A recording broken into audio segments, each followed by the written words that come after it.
Assalamualaikum warahmatullahi wabarakatuh, sahabatku, saudaraku semua. Gimana kabarnya? Mudah-mudahan baik-baik aja ya.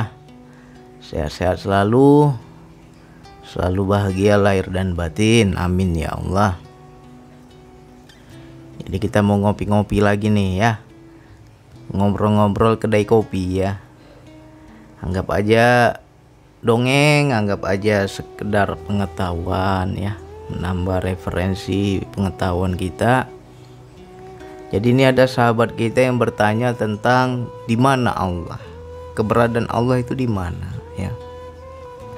Dari Pak Gijaniar ya, Gijaniar. Assalamualaikum Bang, mohon maaf pemahaman orang awam. Allah itu tidak berwujud. Apakah kesadaran jiwa bisa memastikan keberadaan Allah? Yang jelas keyakinan akan selalu bertanya-tanya dan masih ada keraguan di benak hati yang paling dalam. Kita pasti selalu bertanya-tanya Allah ada. Adanya di mana? Kalau dia dekat, seberapa dekatnya dia? Ada puisi yang selalu membayangi jiwa umat manusia. Aku adalah suatu pembendaharaan yang tersembunyi. Inginlah aku dikenal, maka aku ciptakan makhluk bersama Tuhannya agar dapat mengenal aku. Ada perbedaan kata mengenal dan kata melihat dalam pandangan makrifat. Waalaikumsalam Pak Gijaniar ya, Jainar ya. Jadi begini, alhamdulillah ini udah banyak yang bertanya, udah lama ini sebenarnya saya hendak menjawab ya, tapi belum ada dayanya, makanya kita nggak jawab, tunggu ada perintah lah baru kita jawab ya.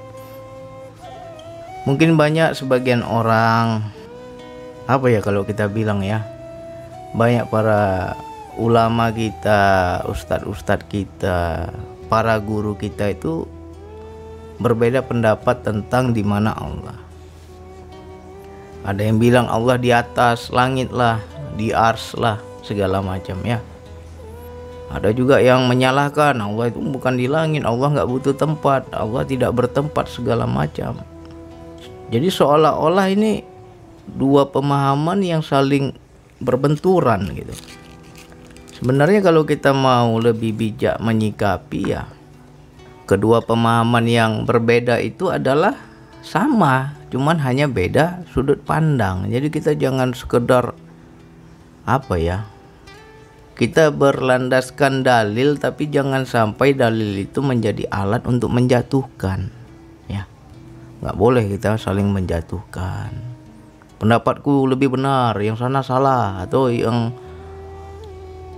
ini salah, yang itu yang benar.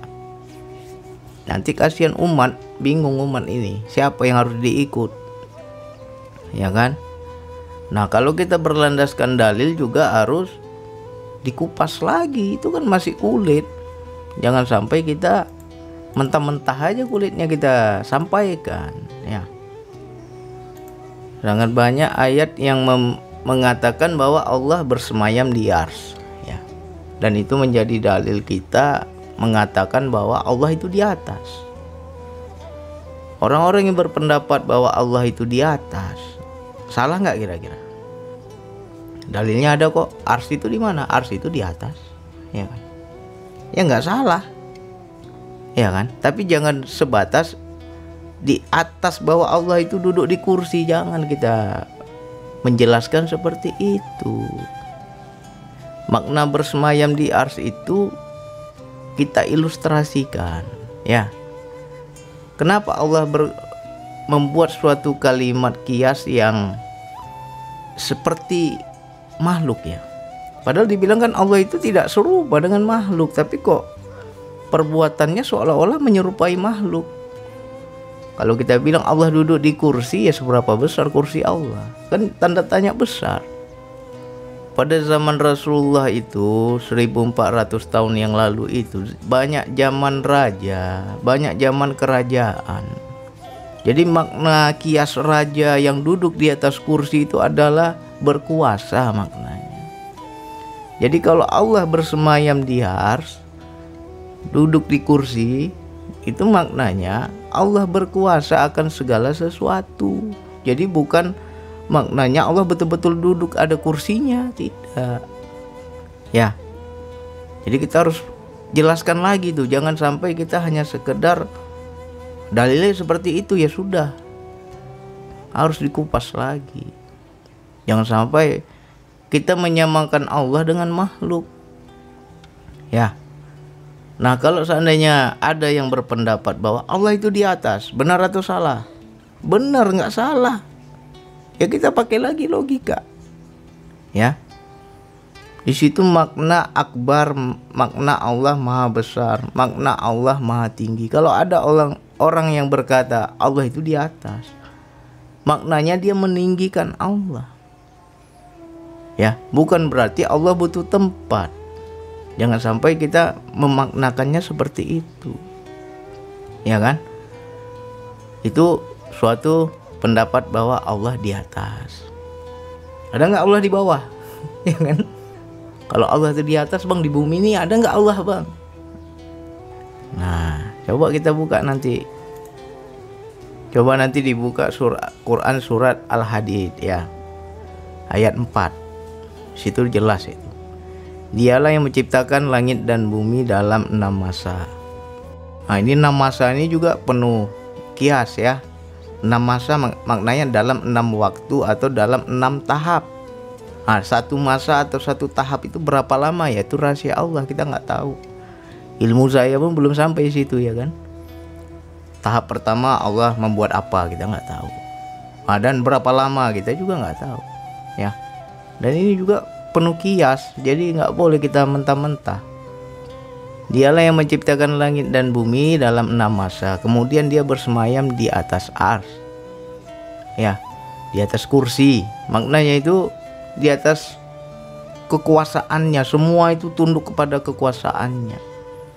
Ya, karena zaman dahulu itu masih banyak zaman raja-raja. Jadi Allah memberikan bahasa kalimat agar kita bisa membayangkan, mencerna bahwa begitulah dahsyatnya dan hebatnya Allah, raja di atas raja.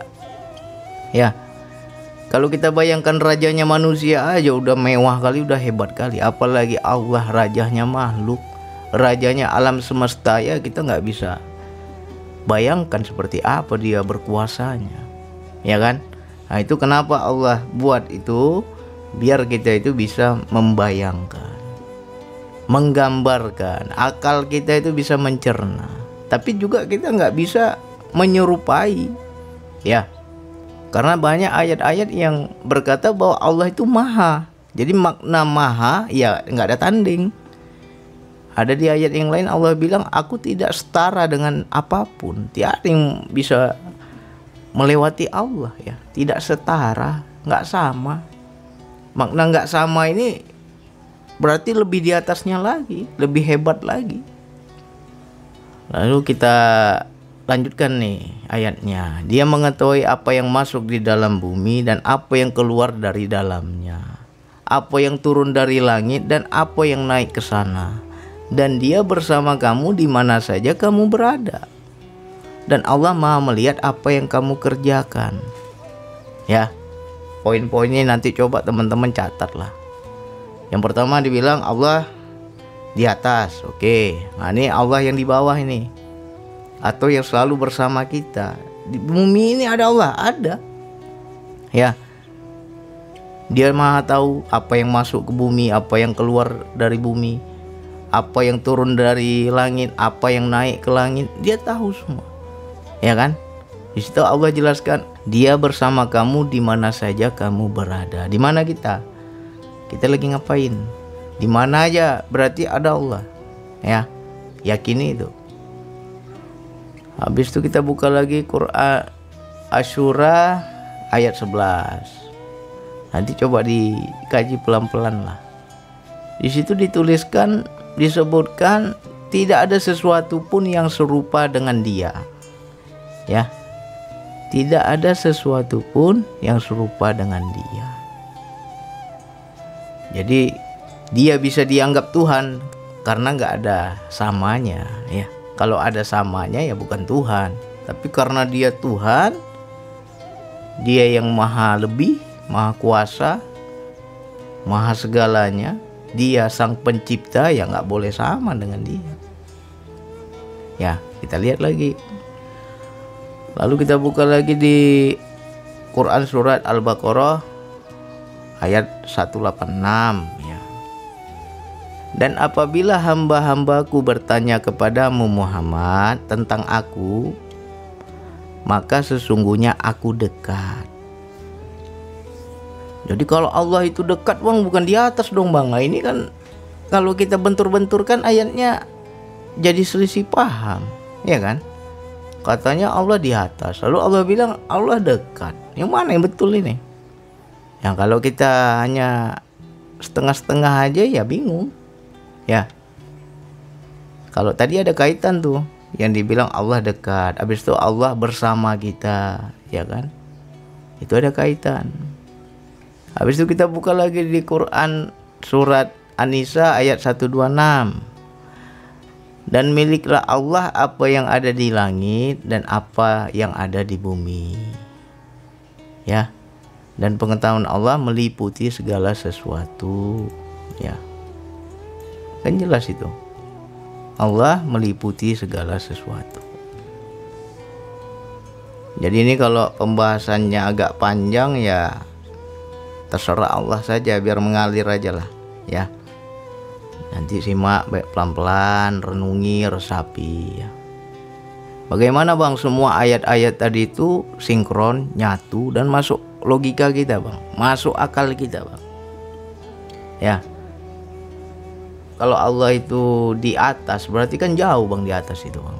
Tapi di ayat yang lain dibilang Allah itu dekat. Dibilang juga Allah bersama kita. Yang dikatakan dekat itu seperti apa? Nah inilah yang harus kita pahami. Ini sedikit aja saya ringkas aja. Bagi orang-orang yang sudah belajar hakikat ma'rifat ya, apalagi yang mengaji Nur Muhammad, insya Allah paham ya. Awal mula penciptaan alam semesta ini, dahulunya Allah itu sendiri ya, dia tunggal sendiri. Belum bisa dikatakan Tuhan karena belum ada makhluk ya. Dialah yang awal, dialah yang akhir ya. Kalau orang-orang ngaji makrifat paham itu, dialah yang awal, dialah yang akhir. Berarti tidak ada sesuatu apapun kecuali sudah duluan Allah. Seperti waktu, seperti tempat, seperti nama, semua itu Allah dulu yang ada ya. Kalau Allah butuh tempat ya berarti nggak jadi Tuhan dia. Allah bilang segala sesuatu bergantung kepada Allah, bukan Allah bergantung kepada makhluk. Seperti tempat itu kan makhluk. Allah yang menciptakan tempat ya. Jadi duluan Allah baru ada tempat. Jangan sampai kita menganggap Allah duduk di ars, duduk di kursi, berarti Allah butuh tempat, ya kan? Jadi jangan sampai tafsir kita seperti itu. Maknanya duduk atau bersemayam di ars itu adalah berkuasa maknanya. Bukan zatnya yang duduk di situ, berarti berseberangan dengan ketuhanannya. Ya. Nah, selanjutnya jadi makna antara dia yang awal dan dialah yang akhir, maknanya tuh seperti ini. Tidak ada yang namanya makhluk kalau nggak ada Tuhan. Atau sama juga tidak ada yang namanya ciptaan kalau tidak ada pencipta. Jadi pencipta harus ada dulu, baru selanjutnya ada yang diciptakan. Ya, ilustrasinya seperti inilah. Kita itu sebenarnya segala sesuatu di muka bumi ini nggak ada sebenarnya. Sebelumnya kita nggak ada. Ada setelah dia yang ada. Duluan dia yang ada, barulah kita diadakan. Ya, itulah maknanya dia yang awal, dia yang akhir. Ya. Jadi ilustrasinya adalah seperti kolong jembatan. Teman-teman tahu nggak kolong jembatan? Atau kolong tempat tidur. Ya. Yang dikatakan kolong itu adalah sesuatu yang di bawah naungan, sesuatu yang di bawah atap. Itulah yang dikatakan kolong. Seperti jembatan, ada rongga atau ruangan yang di bawahnya itu dibilang kolong. Seandainya tempat tidur kita itu nggak ada nggak kolong? Pasti kolong nggak ada. Sama seperti halnya kolong jembatan. Jembatannya misalnya udah nggak ada lagi jembatannya, ada nggak kolong jembatannya? Pasti nggak ada. Jadi duluan dia yang ada, baru sesuatu ada. Ya, itulah maknanya dia yang awal, dia yang akhir. Nah, jadi Allah ini dulu sendiri, tunggal. Agar dia dikenal, dia ciptakanlah makhluk. Ya, diciptakanlah makhluk. Agar dia dikenal, agar dia disembah, agar dia dianggap Tuhan. Wajar dong dia pencipta, dia ingin aku dianggap Tuhan dong. Ya kan? Diciptakanlah makhluk. Nah, awal penciptaan makhluk itu dia hembuskan atau dia tiupkan bagian daripada dirinya, ya. Bukan makhluk ini bagian daripada dirinya, bagian daripada zatnya. Itulah yang dikatakan Nur Muhammad. Makanya bagi yang mengaji makrifat paham, tidak akan diciptakan alam semesta, langit, bumi, dan semua isinya ini kalau nggak ada Nur Muhammad. Ya, jadi harus dipahami lagi, Nur Muhammad dan Nabi Muhammad, Rasulullah Muhammad yang zohir, yang manusia, itu berbeda. Jangan samakan. Ya, Nur Muhammad yang ruh ini itu adalah hembusan atau tiupan Allah, bagian atau percikan zatnya, ya, bahasa mudahnya itu percikan dari zat Allah. Nah, dari bagian dirinya itulah diciptakan alam semesta ini, ya kan? Jadilah bumi, jadilah planet-planet, jadilah bintang, jadilah sesuatu yang bernama padahal dahulunya nggak ada nama. Jadilah manusia, segala macam. Lalu disitulah Allah katakan bahwa aku ini meliputi segala sesuatu. Nah, jadi kita harus pahami kata meliputi. Kata meliputi itu seperti apa? Contoh, seperti kita minum kopi atau buat teh lah. Ya kan? Kalau kita buat kopi itu, pasti kita taruh gula, kita taruh kopi. Bercampur jadi satu, ya kan? Gulanya hilang. Tapi bukan berarti nggak ada. Ya, bercampur baurlah dengan air itu. Dan air itu diliputilah semua dengan rasa manis. Ya, ketika zat gula dicampur dengan zat air, bercampurlah rasa manis itu. Seluruh air di dalam gelas kopi itu jadi manis. Ada rasa gulanya. Dicampur lagi bubuk kopi, seluruh air ada rasa kopinya. Itulah hakikatnya meliputi. Nah, jadi kita pakai akal kita nih. Kalau Allah menciptakan seluruh alam semesta ini dengan bagian daripada dirinya, berarti kan dia meliputi semua alam semesta. Ya kan? Apa yang kita pandang semua ada Allah itu. Mau benda hidup, mau benda mati, semua ada percikan zat di situ. Ya. Makanya mudah bagi Allah mengatur segala sesuatu. Planet ini tidak berbenturan, ya. Bintang-bintang itu nggak jatuh, langit tidak runtuh, ya kan? Apalagi itu yang di langit, bagaimana yang di bumi? Allah bilang apa tadi? Aku tahu apa yang masuk ke dalam bumi, apa yang keluar dari dalamnya, apa yang turun dari langit, apa yang naik ke sana, katanya. Tahu semua Allah. Gimana dia nggak tahu? Percikan zatnya ada pada penciptaannya, ada pada ciptaannya. Nah, disitulah hakikatnya Allah itu dekat, ya. Jadi kalau teman-teman sering tuh dengar ayat, kalau ada yang bertanya tentang aku, katakanlah aku dekat. Ya, inilah maknanya Allah meliputi, dekat. Ya, itulah maknanya Allah dekat. Dekat tak bersentuh, jauh tak berjarak. Ya, ini kan kalimatnya penuh kias juga, dekat tapi tidak bersentuh. Walaupun dia jauh tapi tak berjarak. Berarti ya meliputi hakikatnya. Ya. Nah, jadi kalau ada orang yang bilang Allah itu di atas, nah kita pakai lagi logika. Kalau ada orang yang berkata Allah itu di atas, logika nggak? Masuk akal nggak? Ya masuk akal. Karena sejatinya kita ini di dalam naungan Allah, di dalam zat Allah.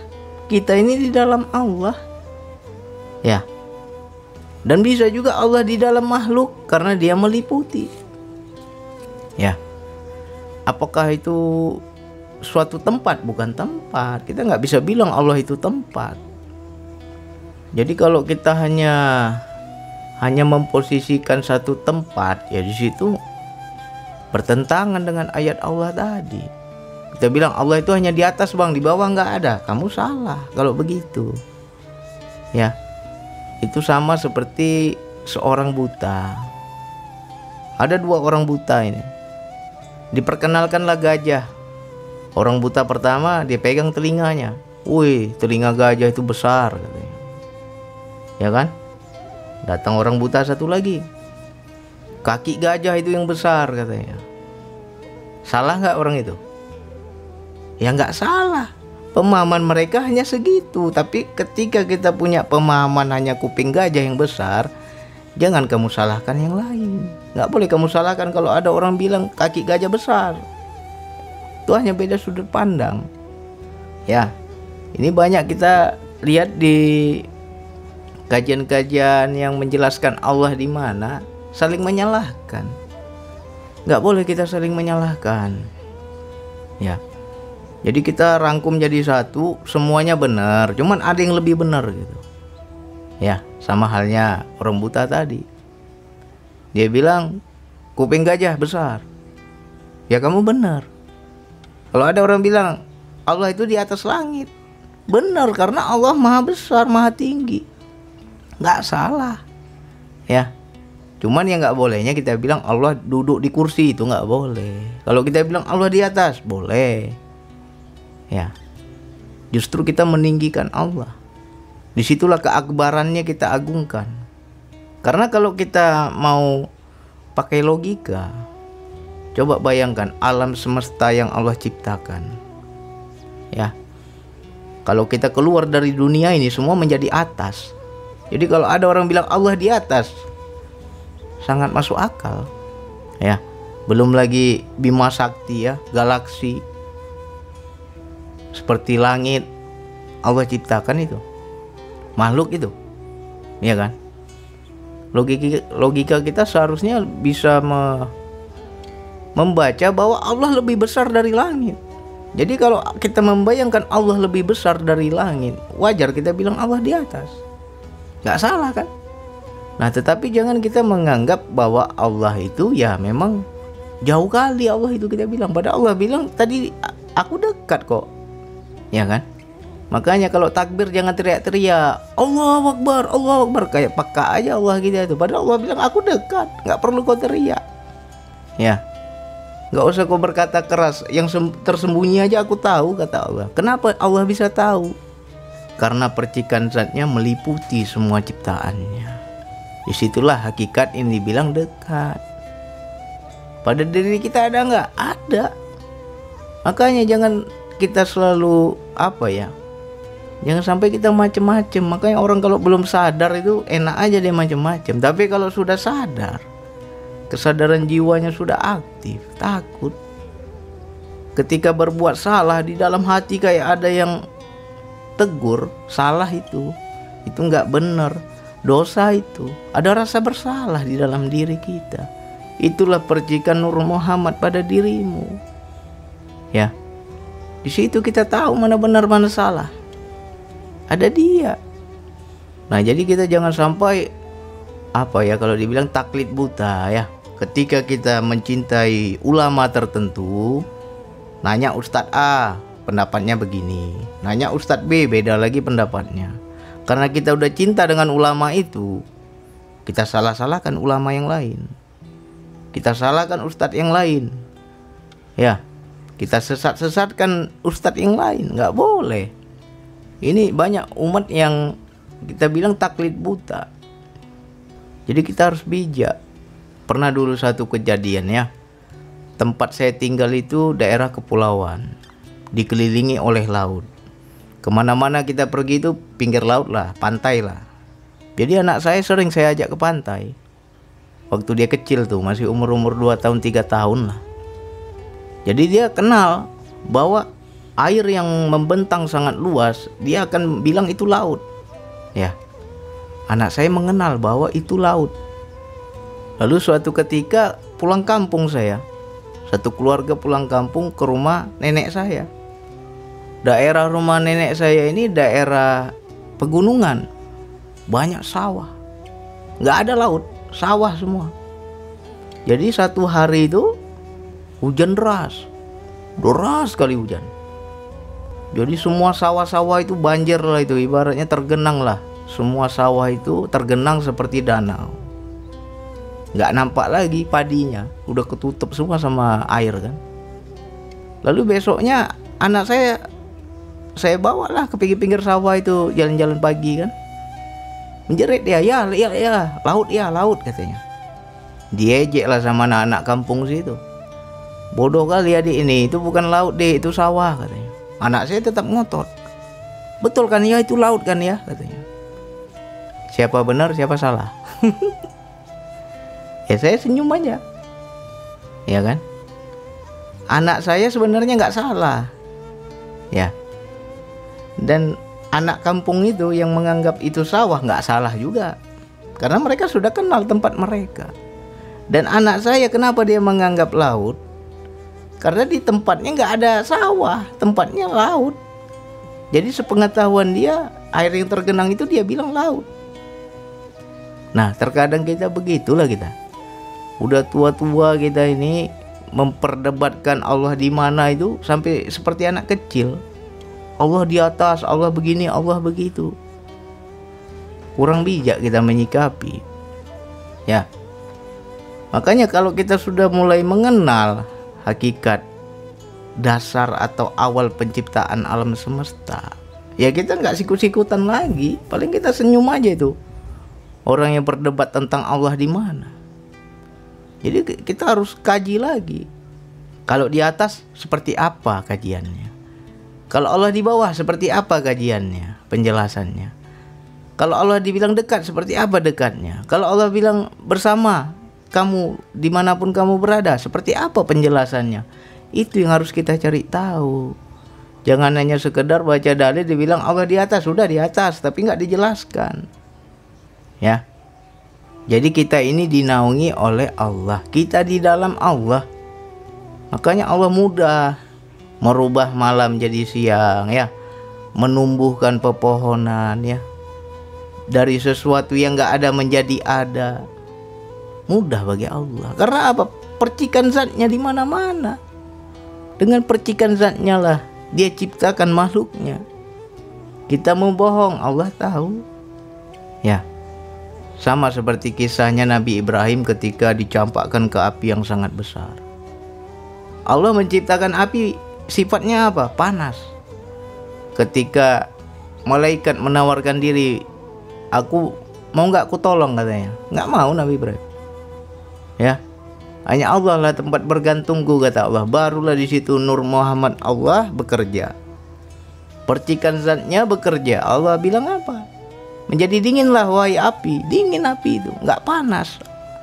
Karena ada percikan zat Allah di situ. Api berubah. Yang sifatnya panas menjadi dingin. Jadi nggak terbakar Nabi Ibrahim. Ya, mudah kan bagi Allah. Sama halnya seperti kalau kita mau lihat-lihat mukjizat para nabi, para rasul, ya kan. Allah bilang apa? Ketuk tongkatmu itu, empaskan ke laut itu. Maka laut itu terbelah, ya kan. Pada zaman Nabi Musa kan mudah bagi Allah. Itu kan hanya apa ya? Syarat saja, ya. Bukan tongkatnya yang hebat. Itu hanya sebatas syariatnya saja. Kok ketuk itu? Pukul air itu dengan tongkatmu itu, akhirnya terbelah lautan. Ya, percikan zatnya sudah di situ. Dia yang maha mengatur alam semesta, mudahlah bagi Allah, ya kan. Sama halnya seperti mukjizatnya Rasulullah bisa membelah bulan. Bagaimana pula bulan bisa terbelah? Dia yang ciptakan. percikan zatnya ada pada bulan itu, mudah bagi dia belah itu. Ya. Nah, jadi kita jangan menganggap bahwa Allah bertempat. Ya. Mudah-mudahan teman-teman menjadi paham. Kita kaji Al-Qur'an itu ya. Al-Qur'an itu masuk akal, bisa dipakai logika kita. Banyak itu ayat-ayat di Al-Qur'an Allah bilang, "Tidakkah kamu berpikir? Tidakkah kamu memikirkannya?" Ya. Berapa banyak ayat-ayat di Al-Qur'an disuruh berpikir kita. Jadi jangan kita bilang, "Oh, Allah nggak bisa dicerna logika." Ya, kalau zatnya ya memang nggak bisa. Tapi untuk mengenalnya bisa. Dan adanya dia, ada ciptaannya. Membuktikan ada kolong jembatan, berarti harus ada jembatannya. Baru ada kolong. Begitu juga kita. Banyak orang ateis bilang, "Aku nggak percaya Tuhan." Nggak ada Tuhan itu katanya. Macam mana dia bisa memungkiri bahwa Tuhan itu nggak ada sementara ciptaannya ada? Ya kan? Tetap itu logika juga kan. Jadi tetap kita kalau kait-kaitkan sama logika masuk. Bagaimana ada kolong jembatan kalau jembatannya nggak ada? Ya kan? Sebenarnya kolong jembatan yang nggak ada. Ketika ada jembatannya barulah kolong itu ada. Ya, sama halnya kita ini. Kita ini nggak ada apa-apanya. Ketika dia ada baru kita ada. Ya. Makanya disitulah dikatakan tidak ada yang tidak bergantung kepada aku. Segala makhluk di muka bumi, di alam semesta ini bergantung kepada aku, kata Allah. Gimana nggak bergantung sama dia? Ya, nikmat terkecil aja nafas lah. Siapa yang memberi nafas? Siapa yang mengatur nafas? Ya, kapan dia masuk, kapan dia keluar? Kalau kita bilang, "Aku bang yang ngatur bang nafas bang, aku tiap hari bernapas sendiri." Hebat kali kau. Waktu kau tidur tuh nafas jalan juga. Siapa yang mengatur itu? Gak sadar kita padahal kan, waktu tidur kan. Tapi nafas jalan sendiri. Siapa yang mengatur? Ada yang mengatur. Ya. Jadi jangan sampai kita merasa hebat, merasa bangga bahwa semua apa yang kita capai karena kekuatan kita. Ada campur tangan Allah itu. Ya, aku kaya karena aku kerja keras. Hebat kali kau. Kalau kau menganggap begitu, ada campur tangan Allah. Ya, aku pintar karena aku rajin belajar. Hebat kali. Yang kasih otakmu encer siapa? Ya kan? Aku makrifat karena aku belajar makrifat. Hebat kali. Yang memperkenalkan dia padamu siapa? Jangan mengaku. Ya. Semua udah campur tangannya. Jadi mudah-mudahan udah paham ini ya, kita jangan lagi bentur-benturan ya. Jangan lagi menyalah-nyalahkan. Terus kita berpatokan pada hadis, tapi untuk mengalahkan orang lain nggak boleh. Jangan sampai hadis dalil menjadi alat untuk mematahkan, alat untuk mengalahkan, nggak boleh. Kalau ada orang lain salah, benarkan. Jangan yang salah disalahkan, tapi yang salah dibenarkan. Terkadang kita biar pendapat kita dianggap benar, ya kita salah-salahkan orang lain. Nggak boleh begitu. Ya. Jadi kalau ada orang bilang Allah di mana? Allah di atas bang. Ya wajar. Itu dia mengagungkan Allah, meninggikan Allah. Ya. Allah lebih besar dari dunia ini, lebih besar, lebih hebat dari segala ciptaannya, yaitu sebagai tauhid itu. Ya. Benar itu nggak salah. Cuman yang salah kalau kita bilang Allah bersemayam di arsy itu duduk. Nggak boleh kita bilang duduk. Makna duduk itu adalah bertahta maknanya. Ya. Seolah-olah seorang raja bertahta di singgasananya, mengatur segala sesuatu, dia punya kuasa, itu maknanya. Ya. Sedangkan logika kita aja membayangkan sosok raja aja udah hebat kali, apalagi Allah raja segala raja. Pasti lebih hebat lagi tata Allah itu. Lebih hebat lagi kuasa Allah itu. Ya. Jadi bukan zatnya yang duduk. Jangan sampai kita berpendapat seperti itu. Pencipta tidak akan bergantung kepada makhluk, tetapi makhluklah yang bergantung kepada pencipta. Ya. Jadi jangan sampai kita bentur-benturan. Nah, mudah-mudahan teman-teman paham nih. Udah tahu kan Allah di mana? Yang paling enak itu Allah meliputi, itu aja lah. Kalau dibilang Allah meliputi, di mana-mana ada Allah. Ya, di atas ada, di bawah ada, di kiri ada, di kanan ada. Di mana-mana ada Allah karena meliputi. Udah bersatu dia. Ya. Sudah menyerap dia pada semua ciptaannya. Nah, hati-hati. Kalau dulu kita sering kita hina orang, gunjing orang, gibah orang, jelek kali mukanya, jijik kali aku lihat mukanya, ya kan? Ketika kita lihat orang yang buruk rupa, kan, hati kita berkata, kau nggak sadar kau ada zat Allah di situ, ada percikan zatnya di situ, nggak kau sadari. Kalau kita udah tembus itu, takut kita hina orang, ya, takut kita hina makhluknya. Karena pada semua penciptaan itu ada dia. Dia dekat. Dia bersama. Ya.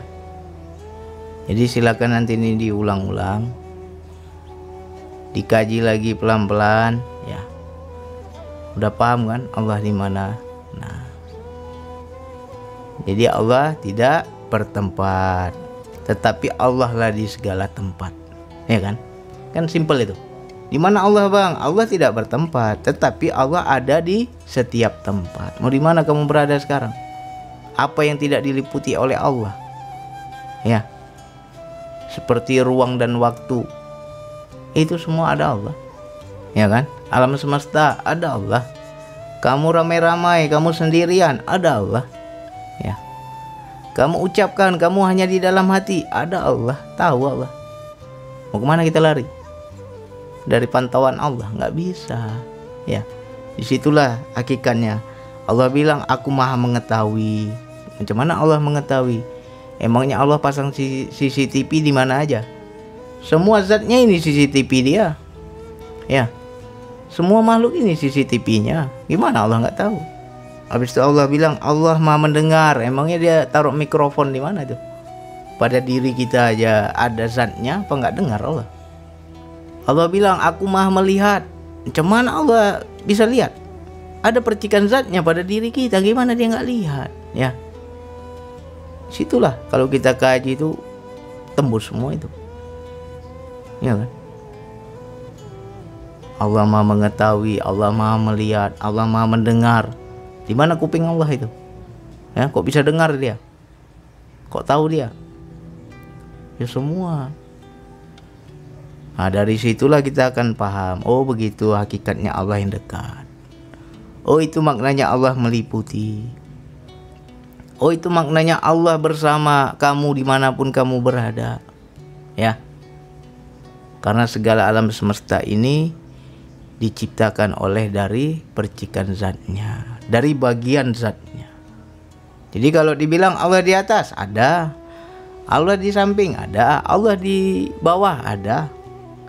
Tapi jangan dianggap Allah bertempat, tetapi Allah ada di setiap tempat. Ya. Jadi sebelum adanya tempat sudah ada Allah. Udah ada Allah dulu, baru diciptakannya tempat. Udah ada tempat, barulah Allah bersemayam di tempat itu. Meliputi tempat itu. Jadi Allah ada di mana-mana. Ya kan? Sama seperti anak saya itu. Waktu masih kecil, masih umur 2 tahun 3 tahun itu, dia tanya, ya Allah itu di mana ya? Saya bilang kalau kamu melihat dengan mata nggak nampak. Allah itu nggak bisa dilihat dengan mata, tapi kamu harus melihat Allah dengan kesadaranmu. Ini anak masih kecil kan, mana nyampe kita kasih jelaskan tinggi-tinggi pun nggak mudeng dia. Akhirnya pergilah kami ke taman, ya disitulah turun ilham Allah.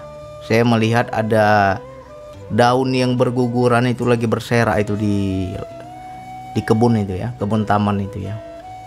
Tiba-tiba datang angin besar. angin yang lumayan kencang, tertiuplah daun-daun itu seperti pusaran atau seperti puting beliung gitu ya, tapi kecil, nggak terlalu besar. Berputarlah itu, terbang-terbang itu daun itu, kena angin yang berputar itu. Lalu di situ turun ilham, jelaskan pada anakmu. Saya jelaskan sama anak saya, Zaki, kamu lihat itu daun itu. Iya ya, terbang ya katanya. Siapa yang menerbangkan daun itu? Kenapa dia bisa terbang? Tadi kan di bawah dia. Tiup angin lah ya katanya. Ya kan? Kan akal anak kecil ya kan? Tiup angin lah ya katanya. Oh, jadi diterbangkan karena tiup angin. Iya. Sekarang kamu nampak nggak anginnya mana? Mana anginnya? Tunjukin sama ayah. Nggak nampak lah anginnya ya. Tapi ada nggak anginnya? Ada ya katanya. Nah, begitu juga Allah. Ya. Masa kamu nggak bisa sadari Allah itu ada? Padahal berapa banyak ini ciptaannya ini. Bukti ketuhanannya itu. Ya. Lihat tuh angin aja kau percaya. Padahal kau nggak nampak itu angin. Jadi kau yakin yang menerbangkan angin itu, yang menerbangkan daun itu angin? Iya ya, angin lah, siapa lagi katanya. Mana anginnya? Nggak nampak ya anginnya. Tapi ada ya anginnya katanya. Ngotot dia kan, ada anginnya ya. Kalau nggak mungkin bisa terbang. Nggak mungkin dia berserak gitu katanya. Nah, begitu juga Allah. Kau nggak nampak sama Allah, tapi kau harus percaya bahwa Allah itu ada. Ya, disitulah letak keadilan Allah. Kalau ditanya di mana Allah berada, kenapa kita nggak bisa lihat Allah? Bagaimana dengan orang buta? Ya, kasihan orang buta. Kita yang dikasih melihat masih bisa. Kita misalnya Allah itu berwujud ya, masih bisa kita lihat Allah. Tapi kalau orang buta mau lihat macam mana? Karena keadilannya lah Allah itu tidak bisa dipandang oleh mata. Ya, itu bentuk keadilan Allah. Tapi kita harus yakin. Jangan kalah kita sama anak kecil aja yakin, ya kan?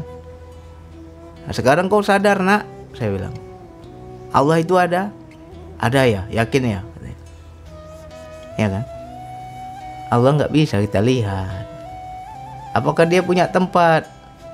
Tempat aja dia yang ciptakan. Masa dia butuh tempat ya? Allah itu tidak bertempat, tetapi dia ada di setiap tempat ya. Itu yang benar. Ya kan? Kalau ada orang bilang Allah itu di atas, ya silakan. Berarti kau hanya tahu kuping gajah aja yang besar. Ya kan? Nggak tahu kau keseluruhan gajah itu seperti apa. Salah nggak? Ya nggak salah, pemahamannya cuma segitu. Ya kan? Nggak boleh kita salahkan, maklumi aja. Nah, mudah-mudahan kita yang bisa lebih bijak lagi menyikapi. Ya udah, nggak usah lagi ribut soal Allah itu ada di mana, ya kan? Jangan saling menyalahkan, jangan saling berbentrokan ya. Pendapat A beda, pendapat B beda, pendapat C lain lagi. Bingung umat ini siapa yang diikuti? Ya. Pertanyaan yang cocok itu gini loh, bukannya Allah itu di mana?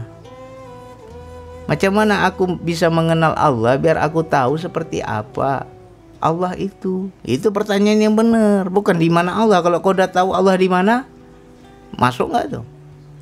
Ya kan? Udah saya jelaskan ini Allah di mana. Berani nggak kau bohong lagi tuh? Berani nggak kau maksiat lagi kalau udah tahu Allah di mana? Ya kan? Nah, jadi mudah-mudahan ini bisa dipahami. Diulang-ulang lagi. Pelan-pelan nanti masuk tuh. Oke, hanya itu yang bisa saya sampaikan. Wassalamualaikum warahmatullahi wabarakatuh.